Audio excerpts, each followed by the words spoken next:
Hello friends, welcome to Ramas Yummy Kitchen. இன்னைக்கு நம்ம என்ன பார்க்க போறோம்னா சூப்பரான ஒரு எக் ஃப்ரைட் ரைஸ் தான் பார்க்க போறோம். நம்ம ரெஸ்டாரன்ட்ல எப்படி டேஸ்டியா சாப்பிடுவோமோ அதே மாதிரி தான் இன்னைக்கு நான் செஞ்சிருக்கேன். கண்டிப்பா அதை மிஸ் பண்ணாம இந்த வீடியோ பாருங்க. வாங்க இப்போ நம்ம வீடியோக்குள்ள போலாம். இப்போ வந்து நம்ம எக் ஃப்ரைட் ரைஸ் தான் பார்க்க போறோம். இன்னைக்கு முட்டை 5 எடுத்து வச்சிருக்கேன். நான் பாஸ்மதி ரைஸ் நல்லா உதிரியா எடுத்து வேக வச்சிருக்கேன். இந்த மாதிரி மசாலா போட்டு வேக வச்சு எடுத்து வச்சுக்கோங்க. வெங்காயம், பூண்டு, இஞ்சி, பச்சை மிளகாய். காய்கறி இன்னைக்கு கோஸு, கேரட்டு, கேப்சிகம் எடுத்து வச்சுருக்கேன். எண்ணெய் தேவையான அளவுக்கு, சோயா சாஸ், சில்லி சாஸ், மிளகுத்தூள். அவ்வளோதான், சூப்பராக நம்ம பண்ணிடலாம். வாங்க இப்போ எப்படி பண்ணுறதுன்னு பார்க்கலாம். இப்போ வானல் காஞ்சிட்டு எண்ணெய் சேர்த்துக்கலாம். எண்ணெய் இந்த மாதிரி எல்லா இடத்துலையும் படுற மாதிரி பார்த்துக்கோங்க. முட்டை உடச்சி ஊற்றும் போது எல்லா இடத்துலையும் ஒட்டாமல் நல்லாயிருக்கும். ஸோ ஃபஸ்ட்டு நம்ம முட்டையை உடச்சி ஊற்றிக்கலாம்.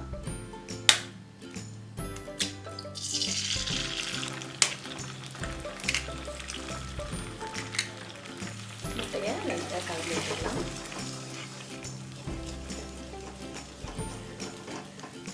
இந்த அளவுக்கு நல்லா வெந்ததுக்கு அப்புறமா உப்பு சேர்த்துக்கலாம். கொஞ்சமாக முட்டைக்கு தேவையான அளவுக்கு மட்டும் உப்பு சேர்த்துக்கலாம். கொஞ்சம் மிளகுத்தூள், கொஞ்சம் மஞ்சள்தூள் சேர்த்துக்கலாம். இது எல்லாத்தையும் சேர்த்து நல்லா ஒன்றா பரட்டி விட்டுடலாம். இப்போ ரெடி ஆகிடுச்சு. இது ஒரு பாத்திரத்தை பார்த்துக்கலாம். இப்போ முட்டை எல்லாத்தையும் பவுலில் எடுத்தாச்சு. நம்ம வானல் திருப்பி போட்டுட்டோம். இதிலே நம்ம செஞ்சுக்கலாம். இப்போ ஃப்ரைட் ரைஸு. இப்போ ஃபஸ்ட் எண்ணெய் ஊற்றிக்கலாம். இந்த மாதிரி ஒரு பெரிய கடாய் வச்சு பண்ணிக்கோங்க. எண்ணெய் காஞ்சிக்கிட்டோம். எண்ணெய் காஞ்சதுக்கப்புறமா கட் பண்ணி வச்ச பூண்டு, இஞ்சி போட்டுக்கலாம்.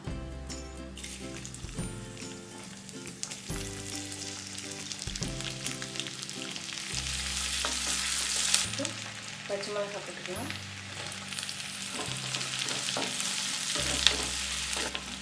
அப்புறமா கட் பண்ணி வச்ச வெங்காயம்.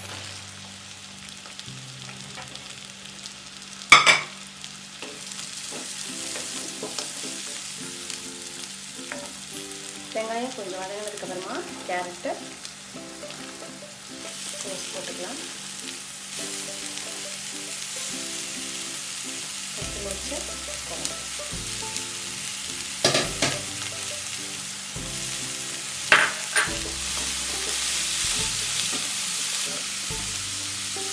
இப்போ காய் நல்லா வதங்கினதுக்கப்புறமா இப்போ சோயா சாஸ் கொஞ்சமாக சேர்த்துக்கிறேன். கொஞ்சமாக சில்லி சாஸ் எடுத்து சேர்த்து நல்லா ஒன்றா மிக்ஸ் பண்ணிக்கலாம். வேக வச்ச முட்டையை சேர்த்துக்கலாம். ரைஸ்க்கு தேவையான அளவுக்கு உப்பு, மிளகுத்தூள். இப்போ இது எல்லாத்தையும் ஒன்றா சேர்த்து மிக்ஸ் பண்ணிக்கலாம். இப்போ ரெடி ஆயிடுச்சு. நம்ம வேக வச்ச பாஸ்மதி ரைஸ் இதில் சேர்த்துக்கலாம். இப்போ அழகாக கலந்து விட்டுக்கலாம்.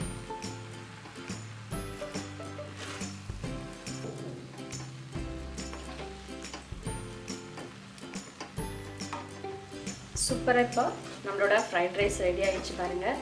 கடைசியாக இதில் உப்பு காரம் செக் பண்ணிக்கோங்க. ஸ்ப்ரிங் ஆனியன் இருந்தால் போடலாம், இல்லைன்னா கொத்தமல்லி தழை போடலாம்.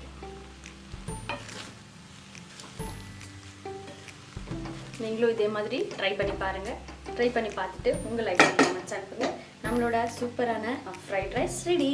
இப்போ நீங்களும் இதே மாதிரி ட்ரை பண்ணி பார்த்துட்டு உங்கள் லைக்ஸ் அண்ட் கமெண்ட்ஸ் அனுப்புங்க. மறக்காம Ramas Yummy Kitchen சேனலுக்கு சப்ஸ்கிரைப் பண்ணுங்கள்.